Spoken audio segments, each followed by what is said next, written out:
Dear ladies and gentlemen, welcome again to the analysis of Yoleno TV.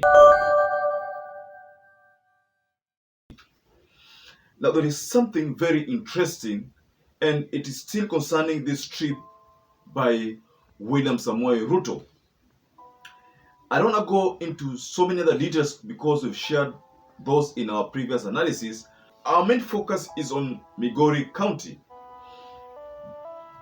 You know, towards election, Ruto-Obado had pronounced himself as a Kenya Kwanza diehard. And then he was one of those people who was criticizing Raila Odinga's presidential ticket. And he did side with Raila Odinga in this presidential election. So I was also wondering why William Samoei Ruto skipped Migori County.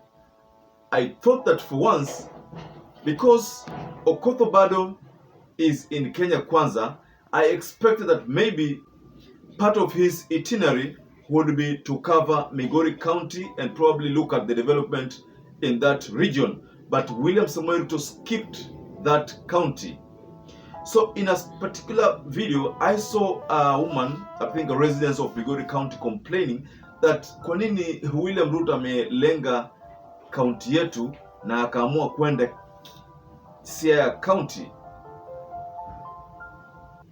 Personally, I think the reason why Ruto skipped the county is because Ruto does not want to be associated with former governor Ruto-Obado. That is one of the reasons that I think Ruto could have skipped that county and went straight to Siaya County. Because Ruto is trading carefully, he knows that to get to Raila Odinga, he must please his lieutenants. In the Nyanza, he must avoid all Raila critics. Mind you, William Samoei Ruto is one of the students of Raila Odinga in matters politics. Of course, he was nurtured by Moi, but introduced to the public domain by Raila Odinga. That is the time William Samoei Ruto get this kind of fame, and he got the kind of exposure that he has right now.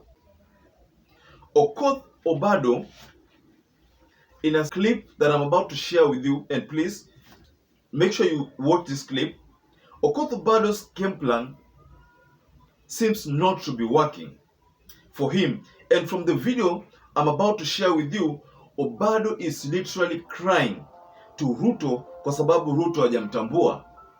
The expectation was that Raila Odinga would lead his lieutenants against receiving William Samoei Ruto. Then in turn, Obado would pronounce himself as one of those leaders who are pro-maendeleo, that yeye ndiye amekuwa chanzo cha William Samoei Ruto kuja Nyanza, na kwa sababu hiyo kwamba Nyanza people should start embracing Obado and Owalo and maybe Miguna and start distancing themselves from Raila Amolo Odinga, because they will have branded Raila Amolo Odinga as an anti-maendeleo kind of leader.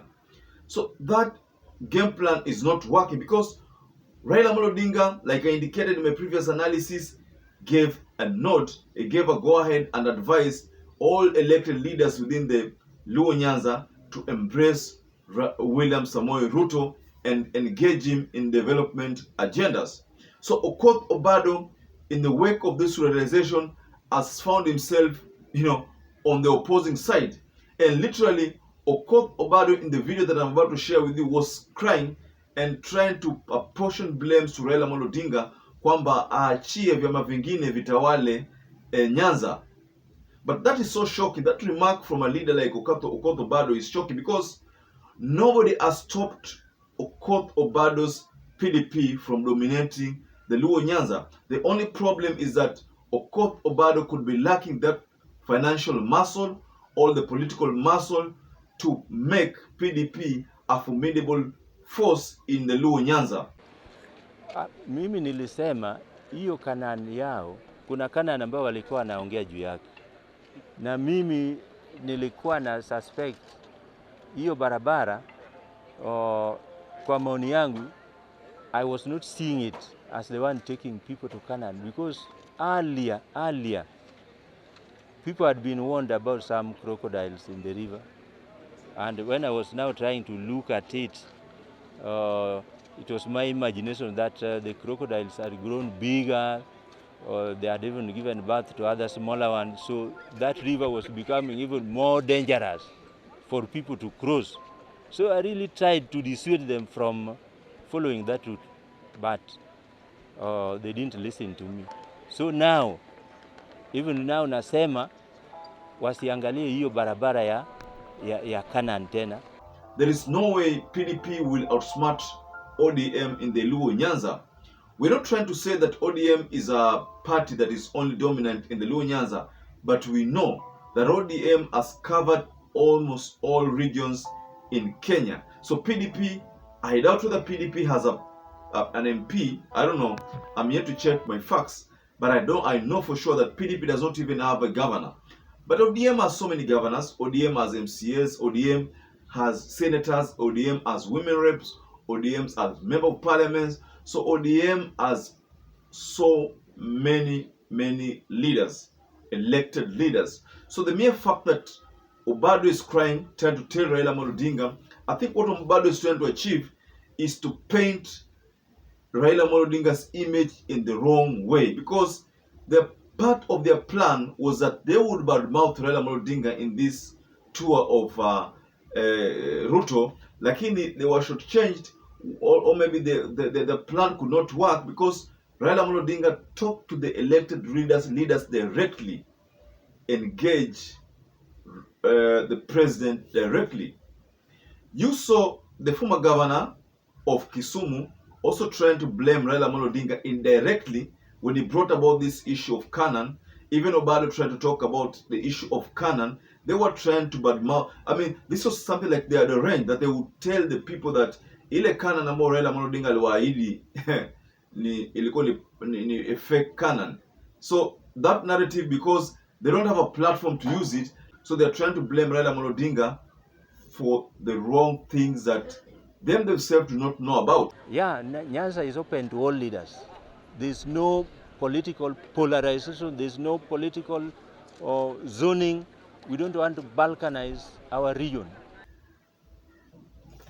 From that second part of the video, you've seen, and it's very clear, that Ruto-Obado wants to use Raila Odinga's name so that he can make a name for himself, make PDP a formidable force in the Luo Nyanza, courtesy of Raila Odinga's name. It's not going to be possible. I think hapa wameanguka kabisa. Kwa sababu gani?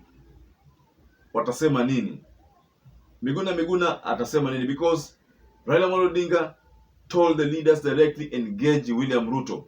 So inamaanisha kwamba ile plan ambao Miguna alikuwa nayo, the plan about the likes of Jack Raguma alikuwa nayo, the plan of the people like CS Eliud Owalo, ambao saizi I understand there is some homecoming in Asembo, the plan that he had, all those plans will backfire.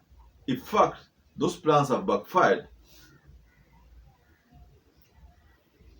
William Samoei Ruto prefers to work with those diehard supporters of Raila Odinga as opposed to working with the critics of Raila Odinga. That is the message that OKOTH does not understand. William Ruto will not work with him because already OKOTH image is tainted. You know the case of Sharon. That case is still haunting him. So that's the reason why William Samoei Ruto does not want to be associated completely with OKOTH. Ladies and gentlemen, kindly share your opinions below the comment section. Do you believe that William Ruto will work with OKOTH? Because we find that OKOTH appears to be lonely, and because he has not secured a single appointment from the Ruto government, I think ndio maana anaonekana kwamba ana wasiwasi. I personally do not think that William Samoei Ruto will appoint OKOTH, despite the fact that OKOTH supported William Ruto.